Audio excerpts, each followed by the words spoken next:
Well, welcome everybody to the 114th session of the Circle of Wine Writers Lex Talk series.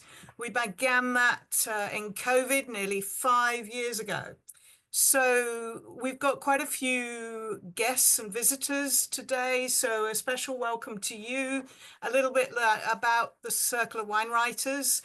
We were founded in the UK in 1960. Today we've got over 250 members, over half of which are outside the UK.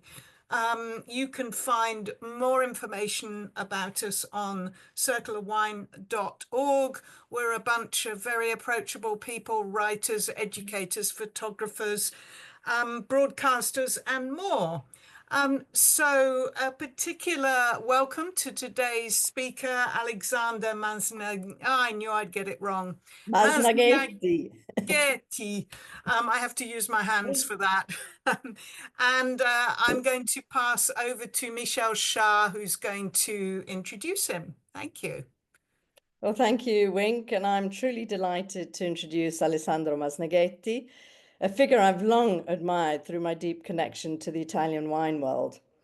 Alessandro's extraordinary maps have long been indispensable guides to the intricate landscapes of Italy's MGAs and UGAs, setting the benchmark for vineyard cartography. Originally trained as a nuclear engineer, Alessandro's passion for wines soon led him down a different path, one that has flourished into a remarkable career as a taster, editor, journalist, cartographer, and educator. And in 1987, he founded Enogea, first as a magazine and later as a publishing house, and through which he has produced a groundbreaking collection of maps and atlases. His meticulous research and dedication earned him the Œuvre culturelle de l'année award from La Revue de Vin de France in 2021. And most recently, he has collaborated with Antonio Galloni of Venice to map some of California's most celebrated wine regions, further expanding his impact beyond Italy. Alessandro, thank you so much for taking time to join us this afternoon. And over to you. It's my pleasure, and thank you so much to the Circle of Wine Writers for the invitation. And I have a lot of things to say. So, what do you think? I can start? Yeah. Okay. So, as I said, I have many things to say, and it's better to go straight to the point. And to speak about first of all, about my approach to map making. As you know, most of the maps available on the market, not only the viticultural maps, but are printed only on the front. There is a legend, there is some explanation about the map, and that's all. My map are printed on both sides. So on the front, there is the map, and on the back, there is a text with the explanation. And this is very important to me. To be honest, I have to say that when I start a new project, a new mapping project, the map is not the first point in the list. Because, of course, it's important to make a map that is nice that is easy to read, and it's nice to see, of course. But as you know, nowadays with the software tools available on the market, many people are able to make a map. What can make the difference is the research on the field. And fortunately, along the years, I have accumulated a great, I have to say, experience in a 360 view way, because I started, as Michel said at the beginning, I started as a wine taster. I've been a wine taster for 25 years.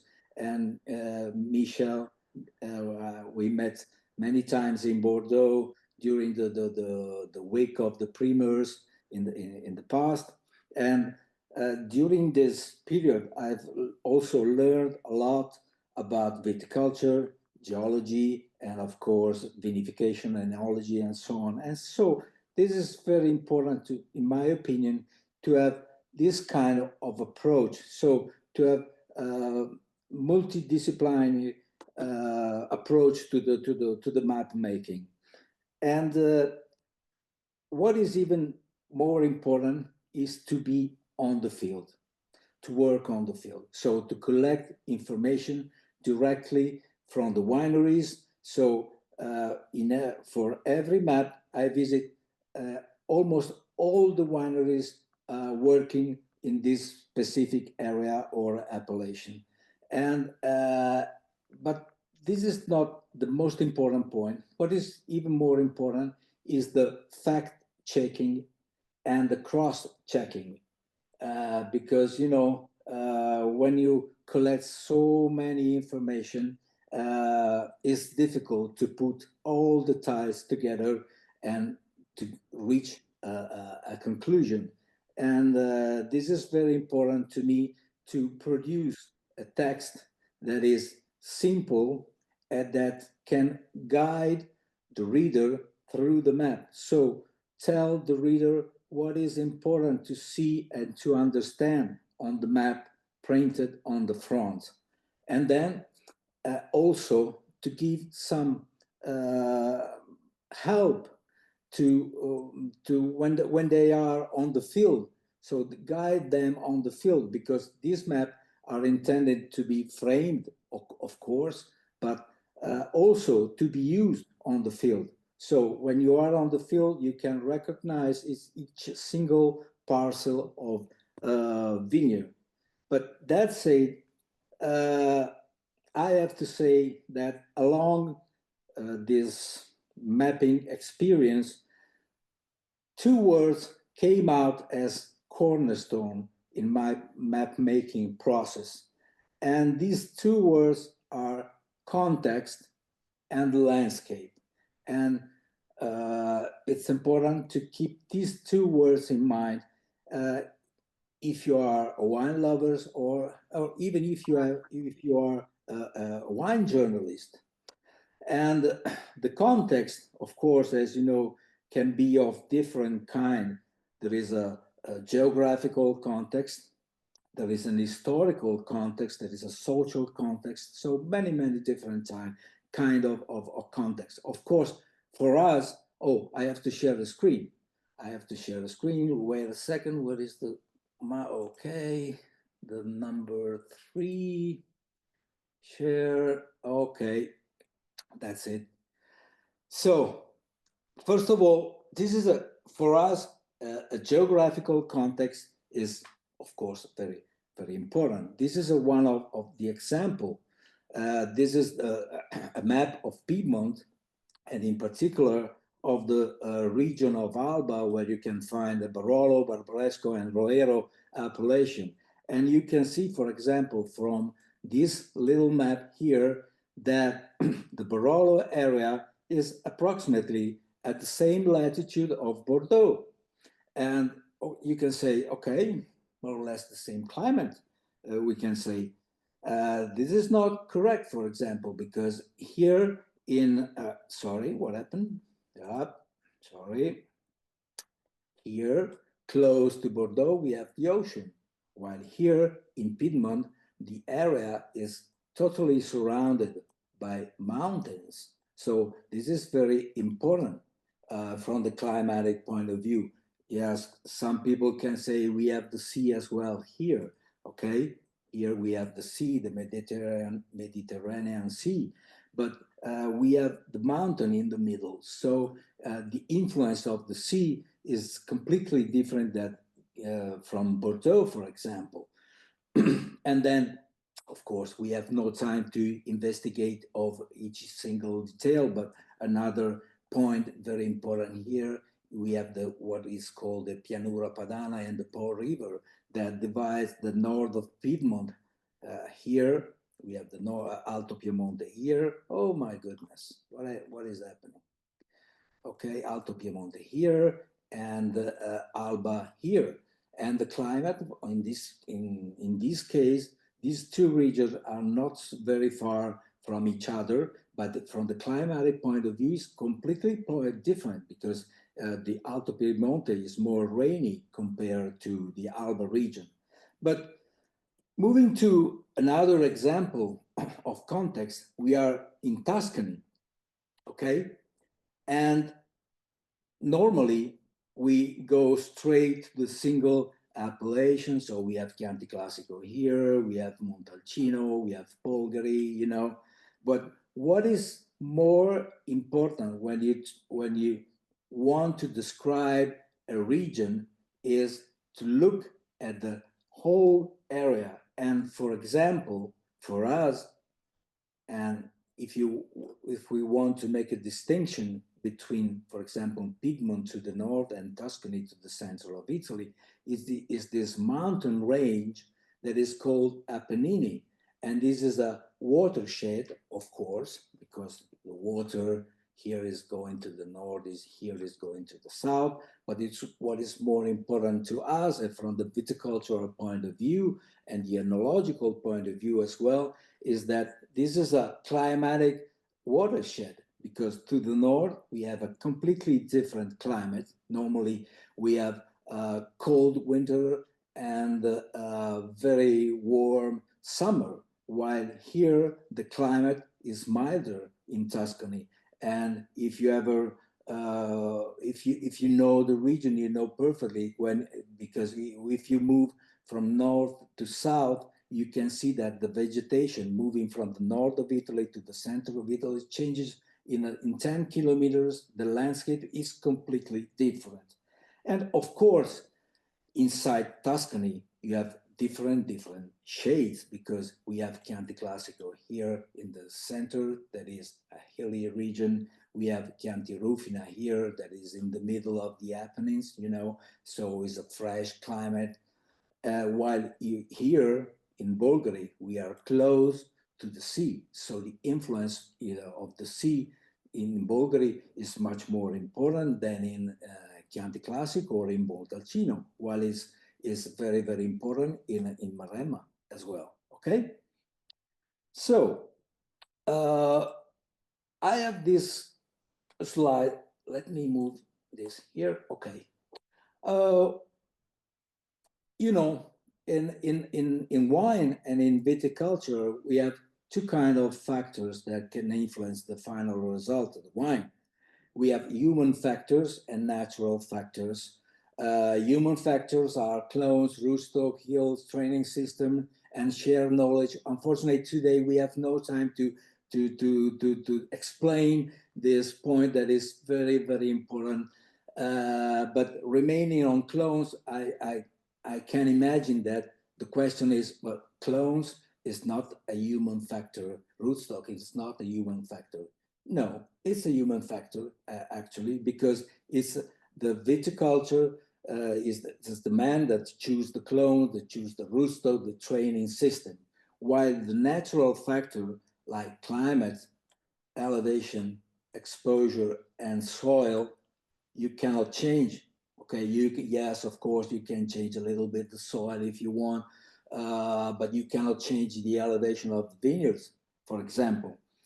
And so these 3 or 4 points, if you prefer, are important because, for example, try to imagine, close your eyes and try to imagine to be in Burgundy, or you to be in Bordeaux, or to be in Piedmont. As you can understand, in Burgundy, the differences in elevation are not so important. Yes, it can be of 100 or 150 meters, not more. In Bordeaux is even less, you know, while in a region like Piedmont or Chianti Classico, you can have inside the same appellation a difference in elevation of more than 400 meters.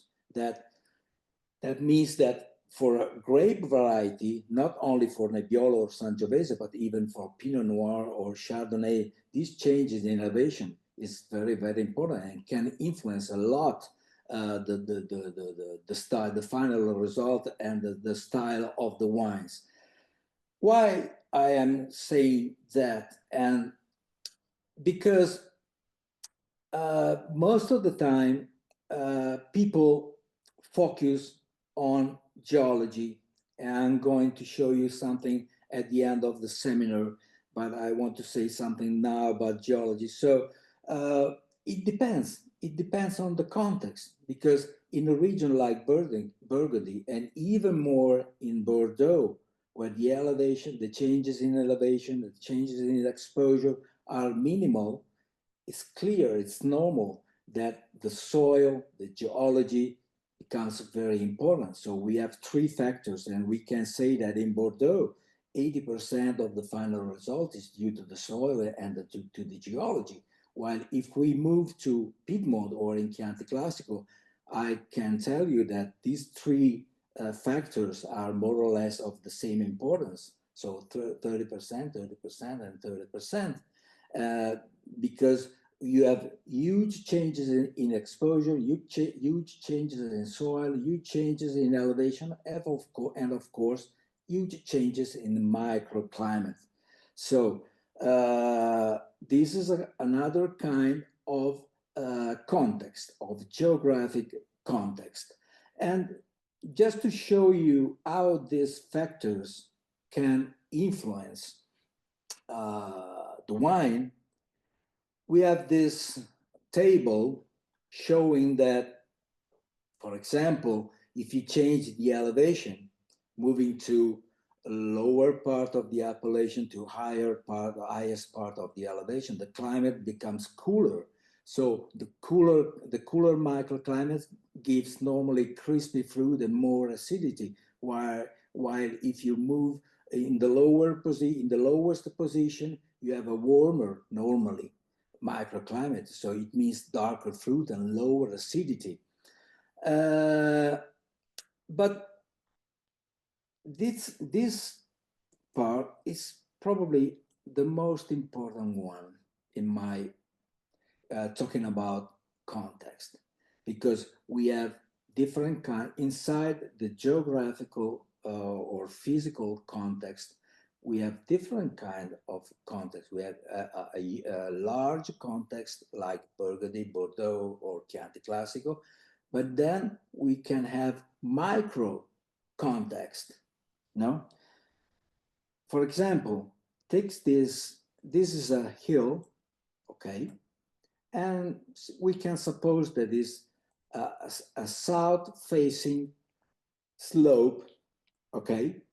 It means that, so in this case, the effect of the sunlight is more or less the same from the top to the bottom of the slope of the hill.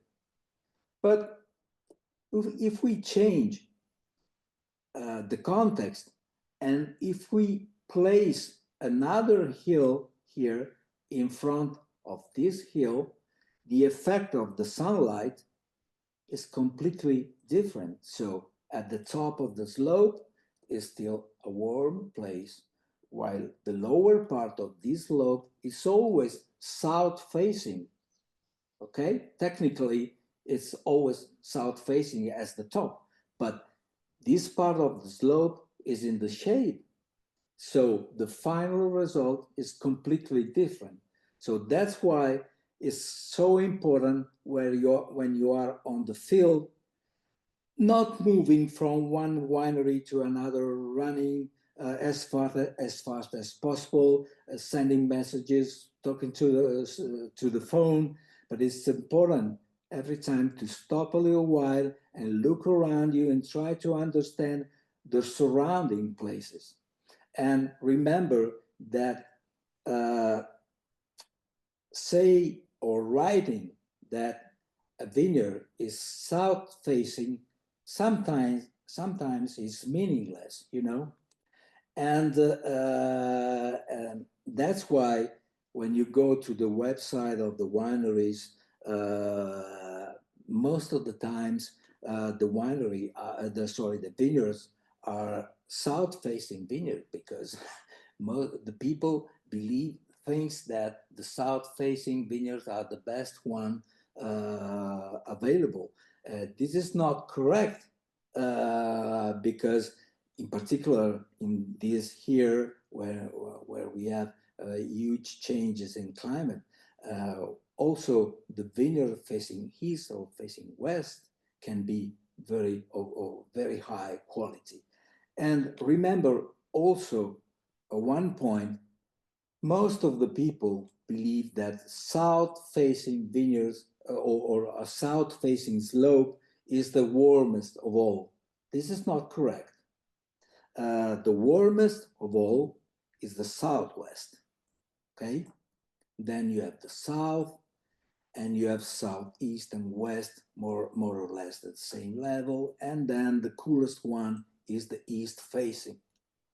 That said, southeast normally give different results from the southwest because normally to the southeast you have more floral notes, more fresh fruit, and higher acidity compared to the west-facing vineyards. But I stop here. This is enough. What was important to me was these two drawing, and to tell you, or to look also at the micro context of each single situation when you are moving on the field. Then we have another kind of context.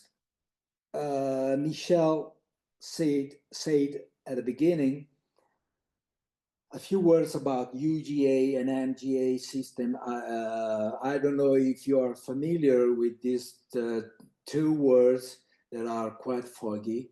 I can understand for non-speaking, for people not speaking Italian, but also for Italian people are quite foggy as well. But to trying to be as much as simple as possible, we can say that UGA and MGA are more specific and officially delimited area inside an appellation. And you can see two figures here, 111 and 170. And you can say, why such a huge difference between Barolo and the Chianti Classico? Here is an expression of local tradition. So we can describe this situation as a historical context or a social context.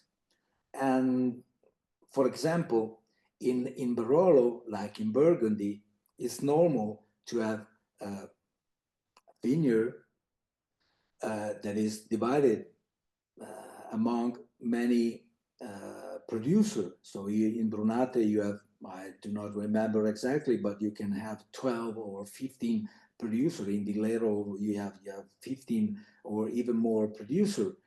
While in Tuscany, there is no tradition of single vineyard, and in particular of vineyard divided among many wineries. In Tuscany, there is the tradition is of huge property, and the best example about that is the property of Castello di Broglio. Up to the 1950s, the property of the Ricasoli family in Gaiola in Chianti covered more than 2/3 of the total area of the commune of Gaiole. So you can understand that for the local people, it's meaningless to divide a property like Broglio, as we know today, that is smaller, but it's always 1,000 hectares, to divide Broglio in smaller areas, because locally the tradition is to work on huge property. Ama Castello di Ama is 500 hectares. San Felice is more than 1,000 hectares, quite huge. And also, and then you have a practical explanation about that. Because if you compare these two maps, on the left you have the Chianti Classico area, and on the right you have the Barolo. And you can see that Barolo is smaller than the commune of Greve, okay? So if you apply the same criteria to divide the Chianti Classico, the same criteria that you have used in Barolo, the final result would be maybe 1,000 or 2,000 UGA. That is not practical and do not reflect and respect the local tradition of Chianti Classico and Tuscany in general. And remember, this is also important. Basically, all around the world, with few exceptions, the appellation and the smaller areas inside an appellation are delimited following the local tradition or the administrative boundaries. This is very important. There are very, very few examples where these appellations are delimited following the geology. This is very important because it's, I will show you some geological maps. Is really, believe me, is really, it's impossible to delimit an area following the geology, which is too much complex. And at the end, the final result is something that is not familiar to the local people, because in particular in Italy, in California is different because there are no, there is not a huge use of local, of place names.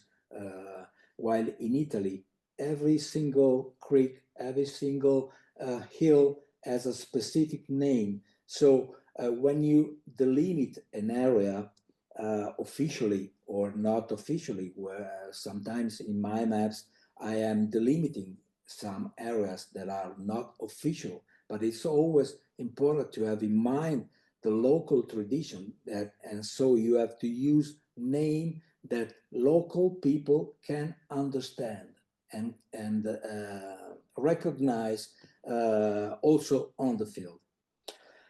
That said, it's time to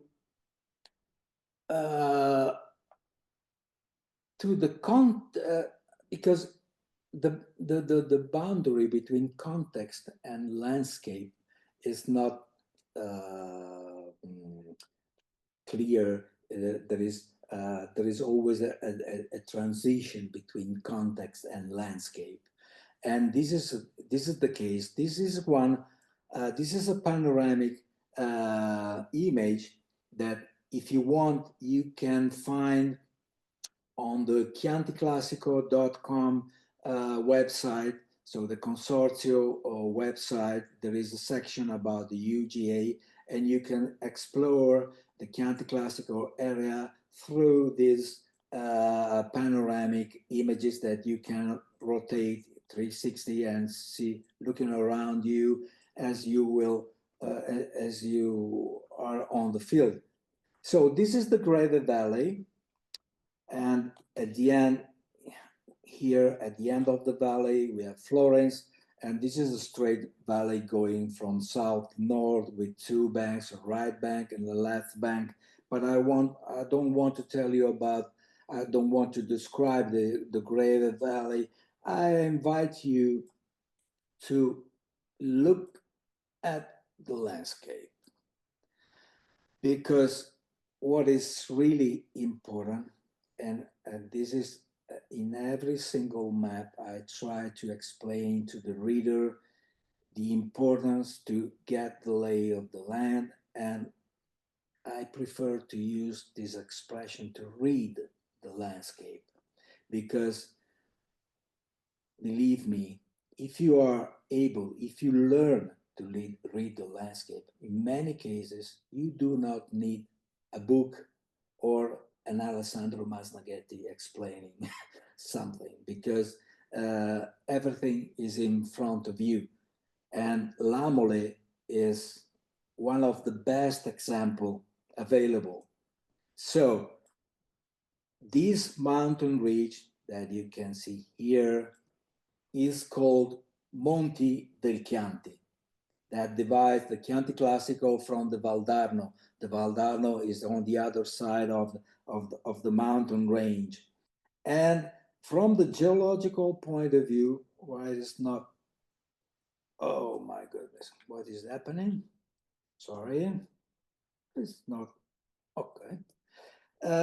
From the geological point of view, the Monti del Chianti is basically are made of a geological formation that is called Macigno del Chianti. That is a sandstone, is a known calcareous sandstone. So from the geological point of view, these two areas, Ruffoli and Lamore, are exactly the same.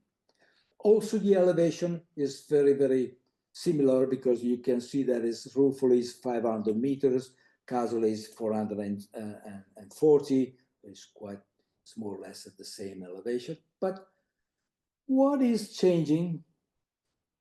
Look, here you have more woods, more forest. If you turn image in this direction, yes, you have forest, woods, but you can see that the color is changing as well. Why is changing? The soil is the same, the elevation is the same. Why is changing?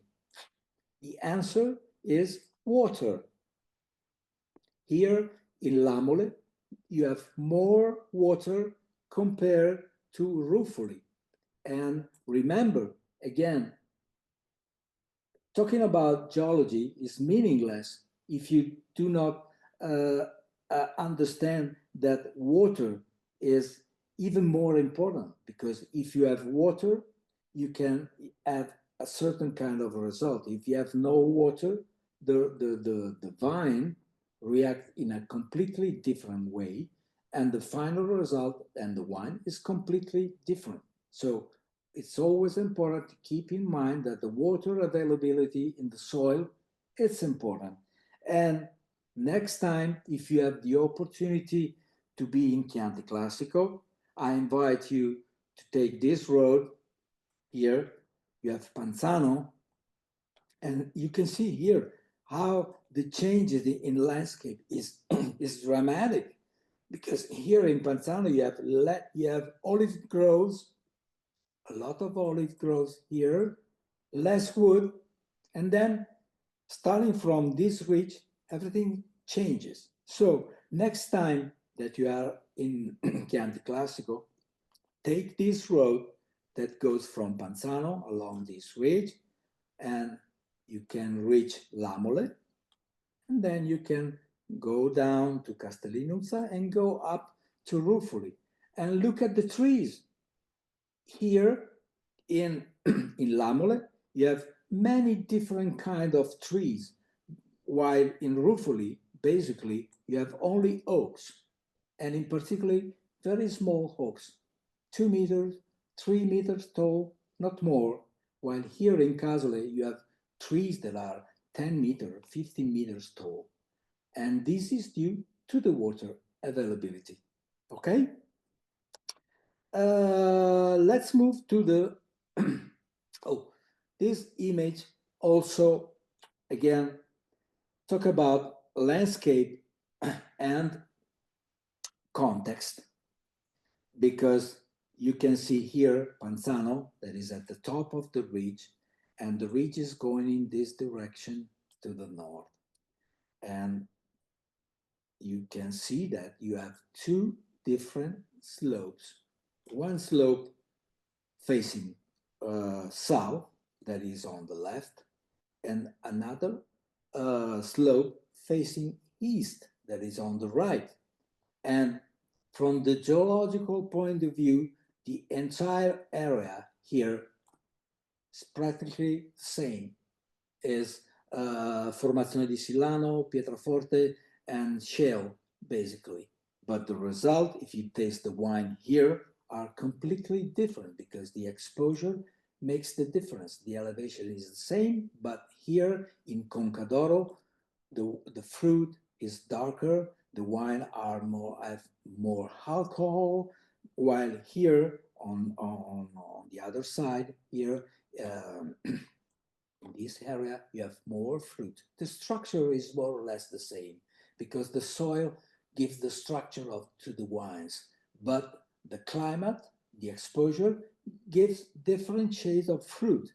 Darker fruit on the south-facing area, more fresh fruit on the one facing east.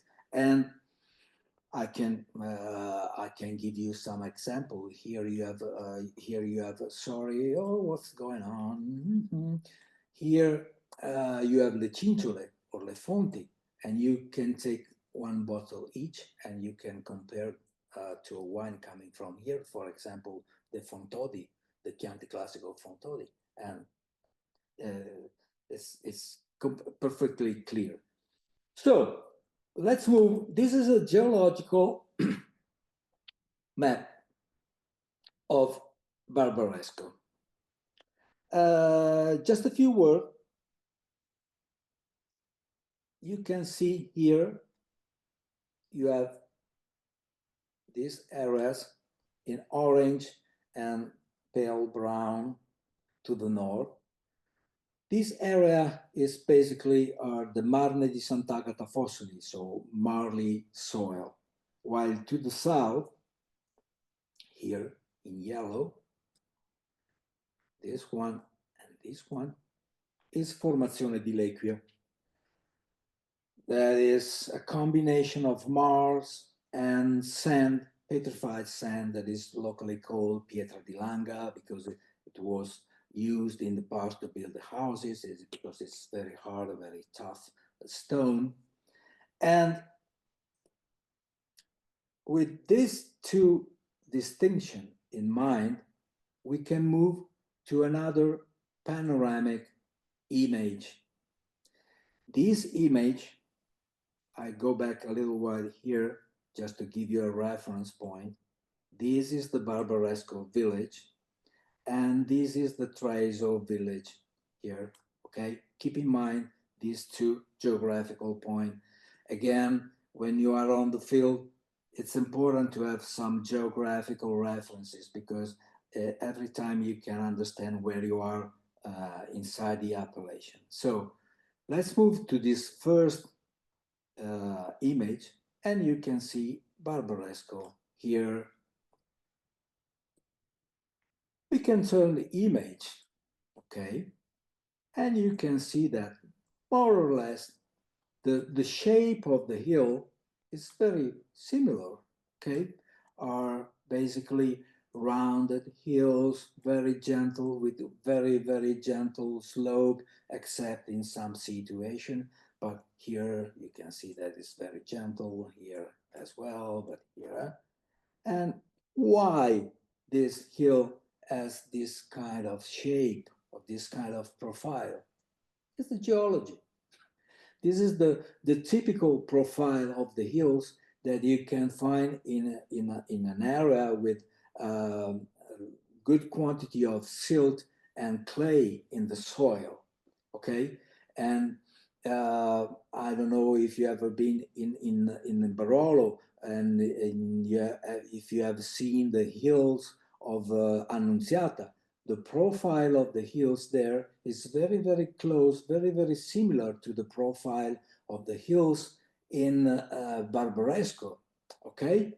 Or even in Chianti Classico. If you go in the lower part of Castellina, the shape of the hill is very, very similar. And this is due to the soil composition and to the geology that you can find underneath.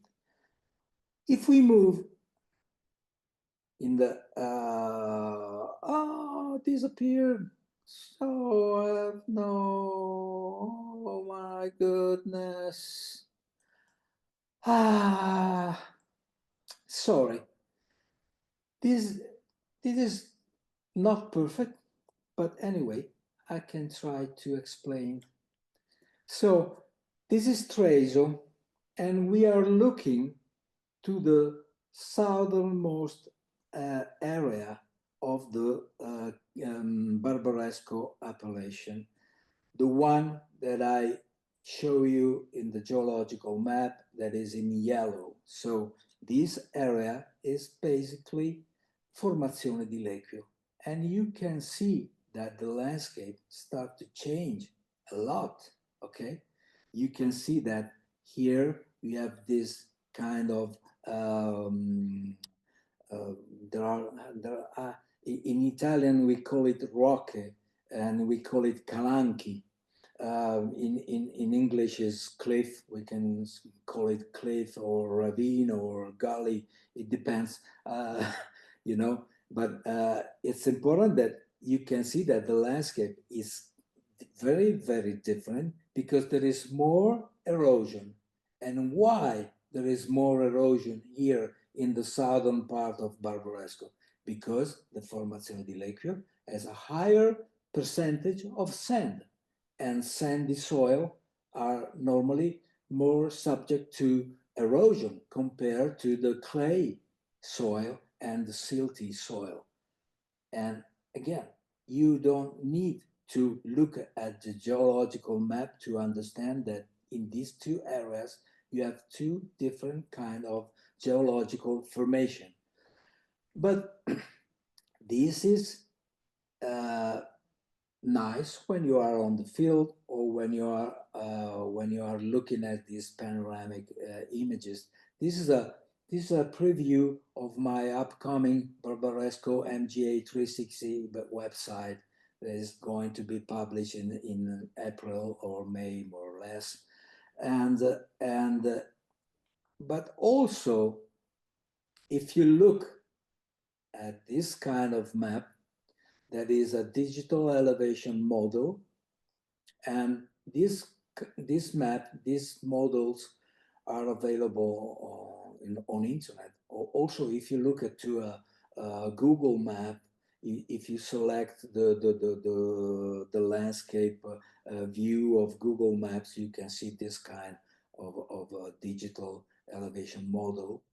And if you look at this map, we have Barbaresco here, we have Barolo area here, and we have Roero here to the north.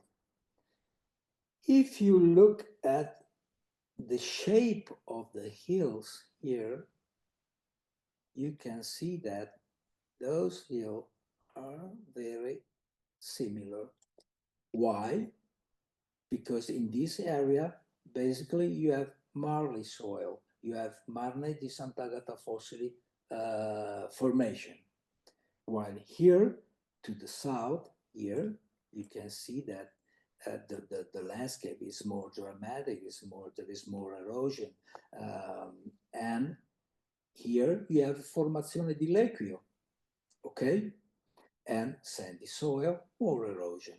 But if you focus on this area, you can see that the shape of the hill is different too.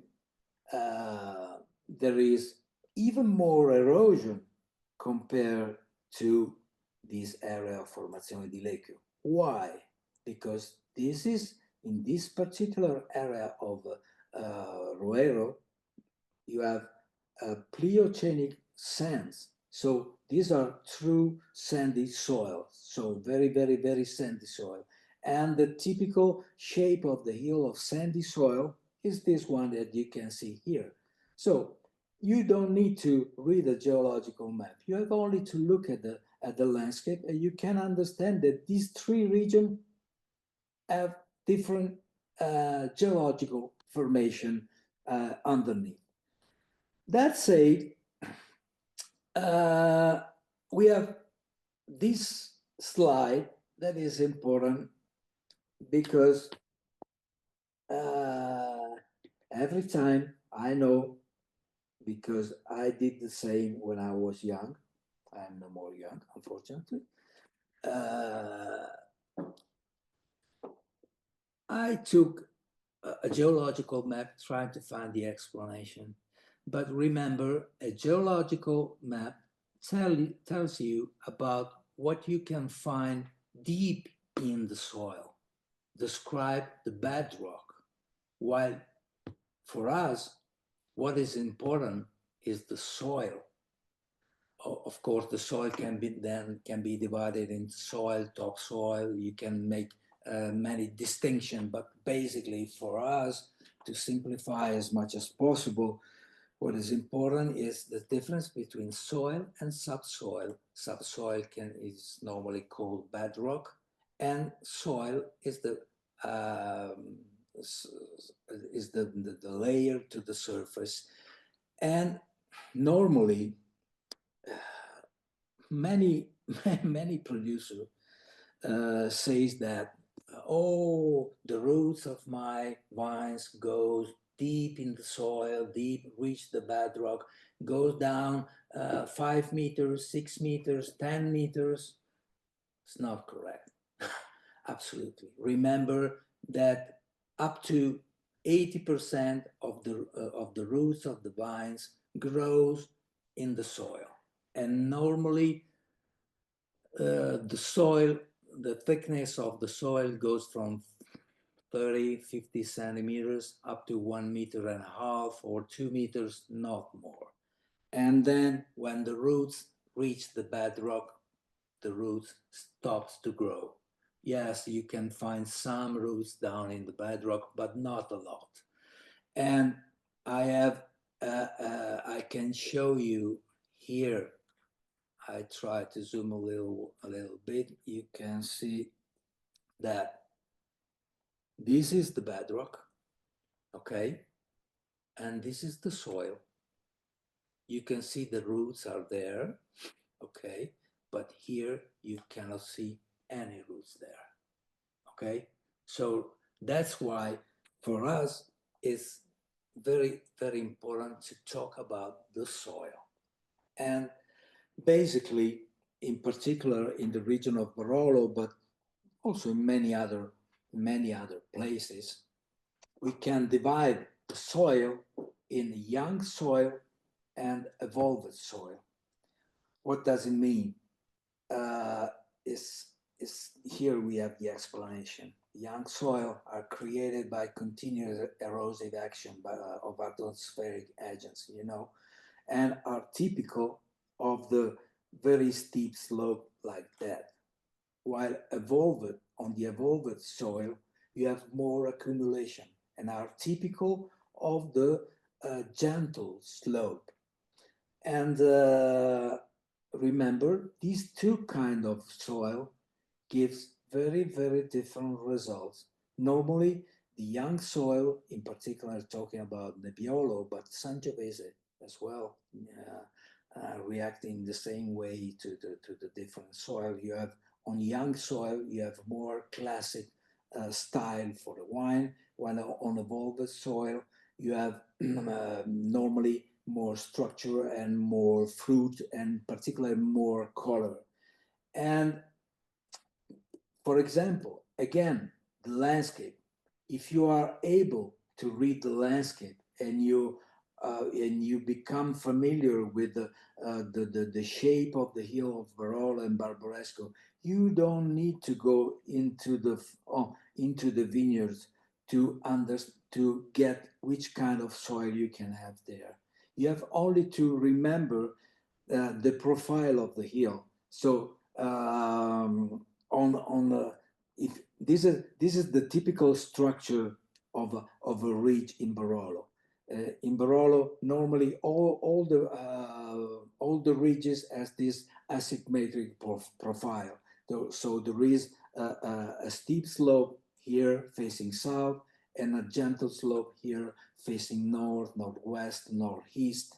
And if you understand this, you don't need to go inside this vineyard to see which kind of soil is there, because even from the distance you can say that there is evolved soil, reddish soil, right here you have white soil and young soil.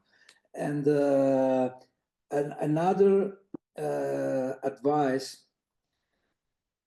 normally we, the journalists, wine lovers, it's normal for us to go inside the rows of the vineyards to look at the soil like a dog searching for truffles, you know, or look at, oh, this is very sandy soil. Well, no, the best way, if you want to understand a region, you have to look at the vineyard from the distance.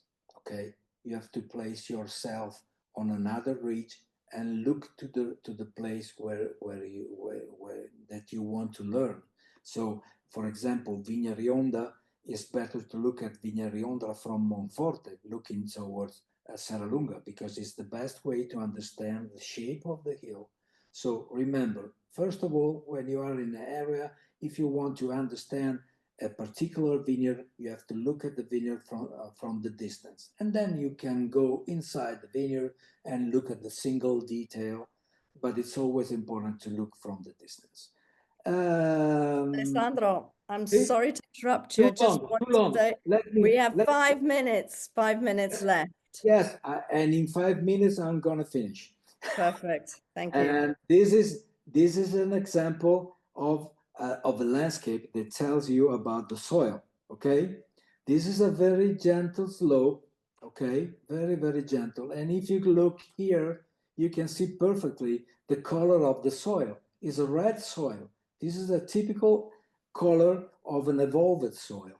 While here in this place is a very steep area, and you can see that the color of the soil there is a white color. Okay, and again, it's the landscape that is telling you everything. You don't need the book, you have only to understand that.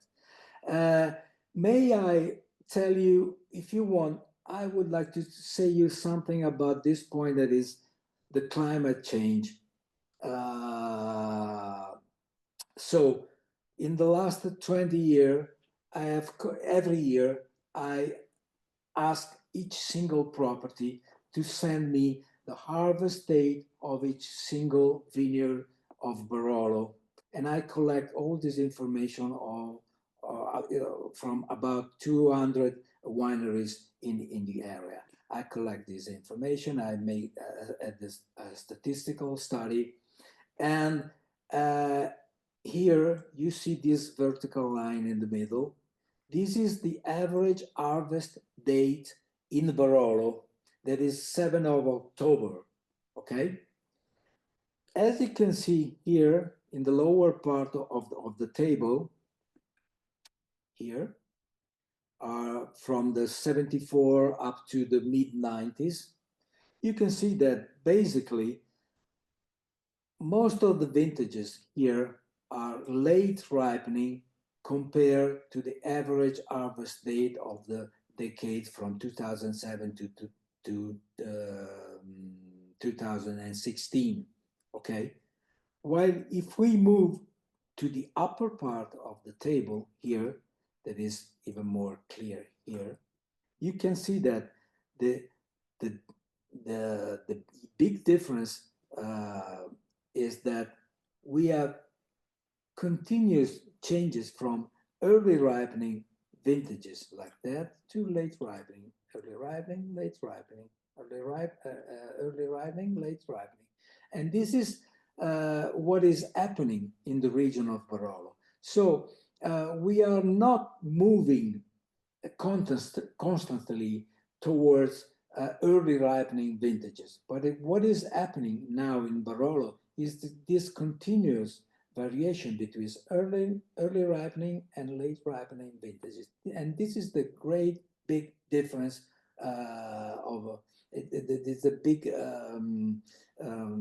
consequence of climate change in Barolo. And this is very interesting, but unfortunately we have no time to go deeper in this, because there are many different shades on this subject. And so if you have some question, I'm here, I can answer. Okay, We have actually very, very little time for questions. Maybe if there are some questions, I guess sorry. we could always maybe send them to you for further explanation. And so I think we'll need to wrap up now. So Alessandro, thank you really for your captivating presentation, all your meticulous research and passion for your vineyard cartography are really quite remarkable. So it's always inspiring to see how your work illuminates these landscapes with such precision and such depth. Grazie mille. And I'll Grazie. now Thank you so much for the invitation.